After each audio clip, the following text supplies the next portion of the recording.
कई सबूत, नए सबूत भी हाथ में हम लोगों के लगे हैं। तो आज और बताया जाएगा। आज तो हम लोग के साथ वकीलों की पूरी टीम लगी हुई है। बहुत सारे, अब तो बीपीएससी के अंदर से बहुत सारे लोग, हम अभी पब्लिक नहीं कर रहे हैं, लेकिन बीपीएससी के अंदर के लोग अब बाहर आ रहे हैं कि हमको ऐसी नौकरी नहीं करनी इन भ्रष्टाचारियों के बीच में।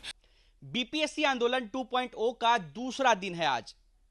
2.0 हम इसलिए कह रहे हैं क्योंकि खान सर 2 महीने बाद एक बार फिर से सड़क पर उतरते हैं और आंदोलन के 2 महीने बाद एक बार फिर से अभ्यर्थियों में जोश आ जाता है और एक बार फिर से गर्दनी बाग में एक बड़ा आंदोलन होता है। वजह खान सर और गुरु रहमान सर दोनों वहां पर खड़े होते हैं। एक बार फिर से हजारों अभ्यर्थी जुटते हैं और उसके बाद कहीं ना कहीं बीपीएससी आंदोलन जो है एक बार फिर से जोर पकड़ लेता है। खान सर एक बार फिर से हमारे साथ हैं। सबसे पहले तो बहुत बहुत शुक्रिया आपको समय देने के लिए बिहार तक को। धन्यवाद, और बिहार तक का भी बहुत बहुत धन्यवाद जो बच्चों के इन मुद्दों को आपने बहुत बारीकी से उठाया। खान सर 2.0 हम कह रहे हैं, क्या 2.0 कह सकते हैं इस आंदोलन को? बिल्कुल कह सकते हैं। आंदोलन एक तरह से देखिएगा तो लोगों को ऐसा लग रहा था जैसे शिथिल पड़ गया है, अब ऐसे नाउम्मीदी छा गई थी।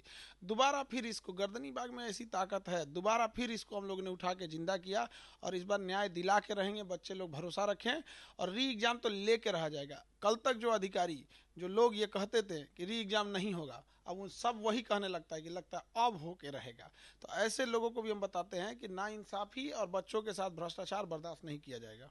हाँ सर, कल बीते दिन की अगर बात करें तो आपकी जो गतिविधियां हैं खूब वायरल हुई। आप तिरंगा फहरा रहे थे खड़े होकर के ऑटो पर और आपको तिरंगा फहराता देख कई सारे अभ्यर्थियों में जोश आ रहा था, नारेबाजी कर रहे थे कि अब तो री एग्जाम लेकर रहेंगे। उसके बाद गर्दनी बाग में अचानक से खूब भीड़ देखने को मिलती है। प्रशासन भी चौकन्ना हो जाता है कि भाई अचानक जहाँ 10-12 बच्चे बैठे थे वहां पर अब अचानक से इतने सारे जो हैं अभ्यर्थी पहुंच गए हैं। आज तो उससे भी ज़्यादा विद्यार्थी पहुंचेंगे और सारे विद्यार्थी खाना पीना खा के आज पहुंचेंगे।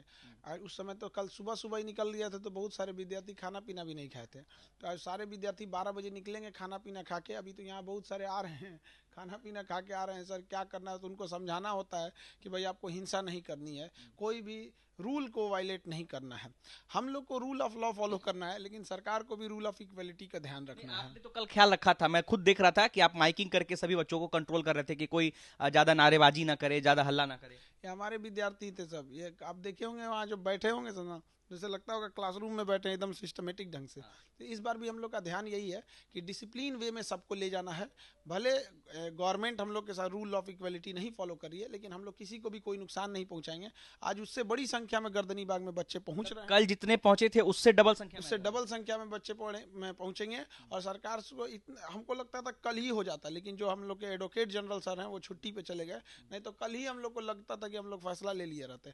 और कई सबूत, नए सबूत भी हाथ में हम लोगों के लगे हैं। तो आज और बताया जाएगा। आज तो हम लोग के साथ वकीलों की पूरी टीम लगी हुई है। बहुत सारे, अब तो बीपीएससी के अंदर से बहुत सारे लोग, हम अभी पब्लिक नहीं कर रहे हैं, लेकिन बीपीएससी के अंदर के लोग अब बाहर आ रहे हैं कि हमको ऐसी नौकरी नहीं करनी इन भ्रष्टाचारियों के बीच में। ये सुधर जाए लोग। हम लोग कह रहे हैं कि देखिए इससे ना कुछ ज्यादा फजीहत हो जाएगा, इससे क्या पूरे राज्य भी धूमिल हो जाएगा। ऐसे लोगों को भी हम लोग सामने लाया जाएगा।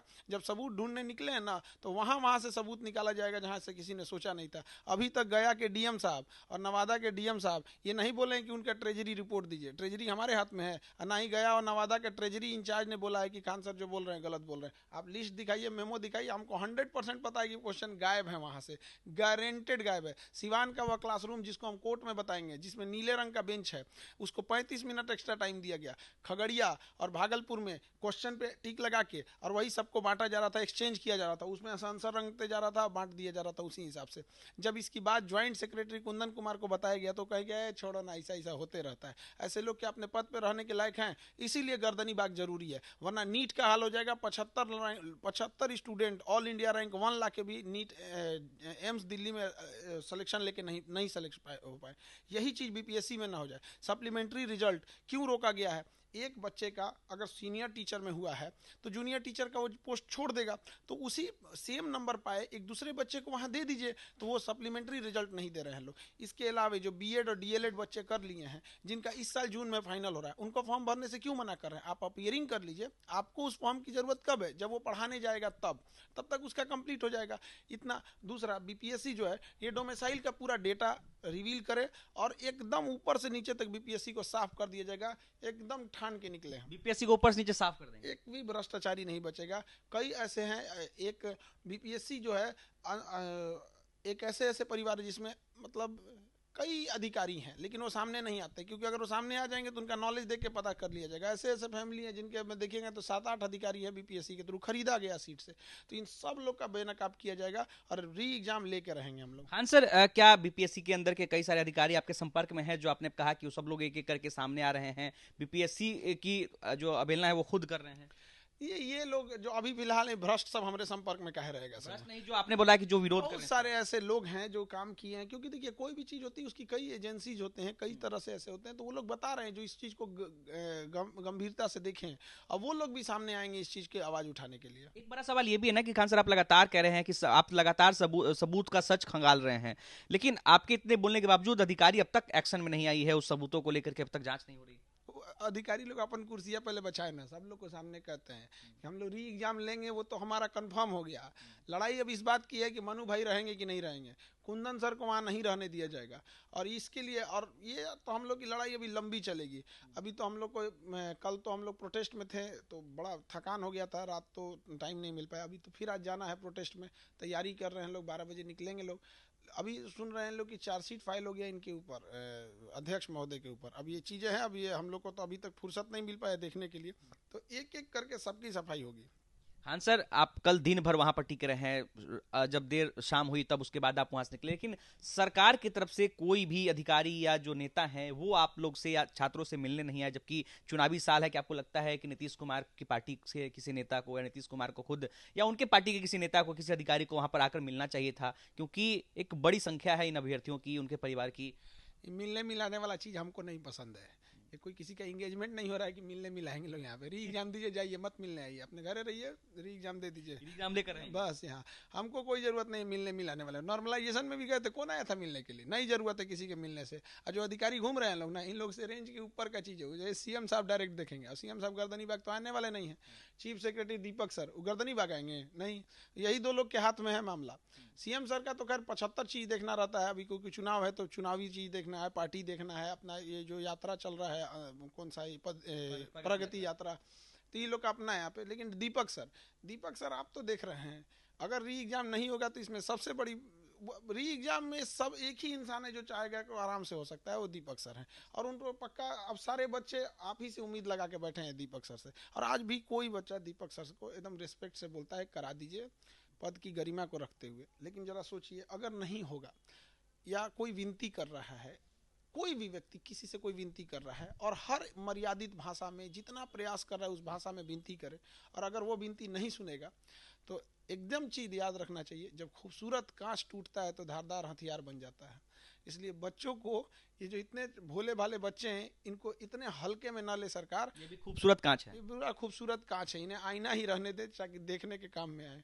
एक सवाल सर, आखिरी में एक सवाल, वहां पर जो बच्चे बैठे थे, अकेले थे पिछले 15-20 दिनों से, जब आप गए तो आपने उनकी आंखों में क्या देखा? बच्चे आंखों से तो बहुत बात कह रहे होंगे, लेकिन शिक्षक को, गुरु को देखते हैं तो अंदर की बातें निकलती हैं। उम्मीद लगता है उनको, कहते हैं कि सर आप खड़े रहिएगा तो दिला दीजिएगा री एग्जाम। तो बड़ा हमको लगता है, मतलब उस टाइम अजीब सा एक फील आता है कि हम कैसे दिखा सकें कि इनके लिए हम, मतलब हम लोग खुद उतने इतने बेचैन रहते हैं कि कैसे इनको न्याय दिलाया जा सके, कैसे इनको यहाँ नहीं बैठना पड़े। मच्छर कटवा रहे हैं गर्दनी बाग में नाला के ऊपर। लेकिन एक चीज़, आज रात में हम लोग 12-1 बजे के बीच में हम लोग 2 दिन से रात में जा रहे हैं। आज भी रात में गए थे, प्रोटेस्ट खत्म होने के बाद यहाँ नींद नहीं आ रही थी, तो हम सोचे कि गाड़ी उठाएं, रात में चले गए। रात में 12 बजे गए गर्दनी बाग में। वहाँ रात में दोबारा गए थे 12 बजे? वहाँ साफ सफाई देखना रहता है ना, कि क्योंकि आज फिर जाना है, तो साफ सफाई कब करेंगे? दिन भर तो वहाँ प्रोटेस्ट रहना है। तो हम तो इतना जानते हैं कि वो सरकारी संपत्ति है, किसी को, पब्लिक को दिक्कत ना हो, तो खुद से सब साफ सफाई करा के, फिर कल कहाँ कौन सा लाइट बिगड़ा, कौन सा माइक बिगड़ा, कहाँ स्टेज रहेगा, सारा चीज़ दोबारा सही करके फिर आज जाएंगे लोग 12 बजे, और सारे बच्चे वहाँ पहुँचेंगे लोग। अब कोई भी किसी तरह का अभद्र व्यवहार कोई नहीं किया। हम लोगों ने एकदम शांतिपूर्ण ढंग से बात किया। और जितने अधिकारी लोग हैं, आने की जरूरत नहीं है आपको गर्दनी बाग, मजिस्ट्रेट साहब आने की जरूरत नहीं है। ये बात अब सारे अधिकारी बीच के लोग इन सब से ऊपर निकल चुकी है। चीफ सेक्रेटरी साहब के पास तो डेलीगेशन गया, 2-2 डेलीगेशन गया, क्या हुआ? फाड़ के फेंक दिए कि क्या हुआ, इसे पता ही नहीं चला। अब बस ये सारा चीज़ 2 जगह लटका हुआ है। दीपक सर कब कहते हैं सीएम सर को कि री एग्जाम होगा, और हाईकोर्ट से तो हम लोग लेके ही रहेंगे। हाईकोर्ट से सरकार को एक बात का डर ये है ना कि कहीं री एग्जाम ले लेंगे तो कोई पॉलिटिकल श्रेय ना ले जाए। ये आंदोलन 2.0 है, इसको कोई पॉलिटिकल श्रेय नहीं मिलेगा। ये सारा विशुद्ध रूप से छात्रों का आंदोलन है। हम लोग एक अभिभावक के रूप में उन्हें समझा रहे हैं। चलिए, तो देखिए, बीपीएससी आंदोलन 2.0 पर बातचीत करने के लिए हमारे साथ मौजूद थे खान सर, और खान सर ने सभी सवालों का बेबाकी से जवाब दिया, और उन्होंने ये भी बताया है कि जब तक री एग्जाम नहीं होगा तब तक खान सर छात्रों के साथ खड़े रहेंगे। अनिकेत कुमार, बिहार तक, पटना।